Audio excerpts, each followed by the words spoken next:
President Trump's first legal battle tomorrow over his order to end birthright citizenship. Tomorrow's hearing involves 4 of the 22 states now suing to block it. This as the Justice Department also directs federal prosecutors to investigate any local officials who try to get in the way of President Trump's immigration law enforcement. Let's bring in Fox News legal editor Kerri Urbahn for more on this. Kerri, good afternoon.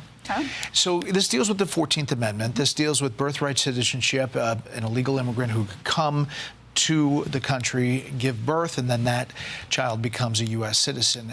What are the legal challenges here for those states that are suing? Well, it's been understood for a long time that birthright citizenship is just the law of the land in this country, and that comes from an 1898 Supreme Court decision that involved a Chinese foreign national who was born to Chinese nationals who were living here in the United States. And at the time, it was next to impossible for Chinese foreign nationals to become citizens because of the Chinese Exclusion Act. So he was born here, he goes back to China, he tries to come back, and they don't want him back in. And he successfully litigated this at the Supreme Court, and the court there said that if you're born here, doesn't matter if your parents are citizens or not, you enjoy citizenship and those rights. However, in that case, they emphasized 2 things: that his parents were permanently domiciled, so they'd been here for quite some time. And of course, the context was, again, it was impossible, almost impossible for Chinese foreign nationals to become citizens at the time.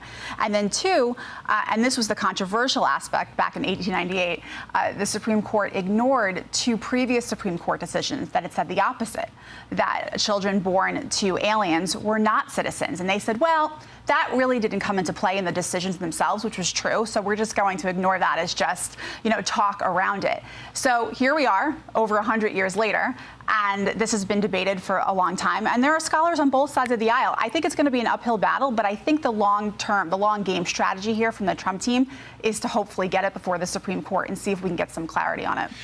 Yeah, I mean, for people who know the legal ways here, if an executive order trumping an amendment to the Constitution seems like it's tough to do unless there is wiggle room in the way that that's written. That's right. And I think the wiggle room here, and this is what people have been debating for many, many years, is this clause that follows. So it's all persons born or naturalized in the U.S., and this is the key clause, and subject to the jurisdiction thereof.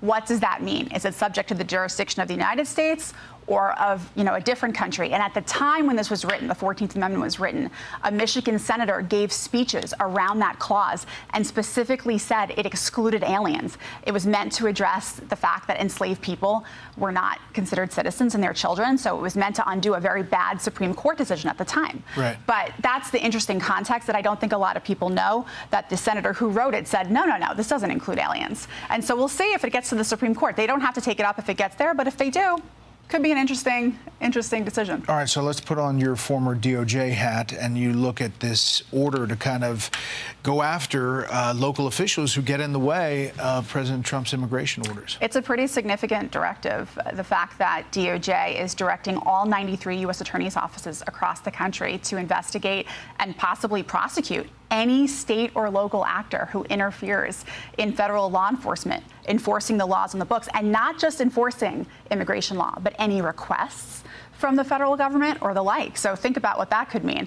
And what's especially interesting about the directive is that if an office declines to prosecute, say, an actor or a state official who is resisting what the Trump administration is doing, they actually have to put it in writing in an urgent memo that goes straight to the AG and the Deputy Attorney General himself. So we'll see how it goes, but it's certainly a significant move. Big deal.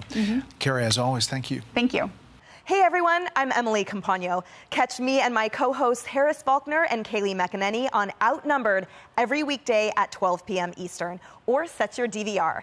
Also, don't forget to subscribe to the Fox News YouTube page for daily highlights.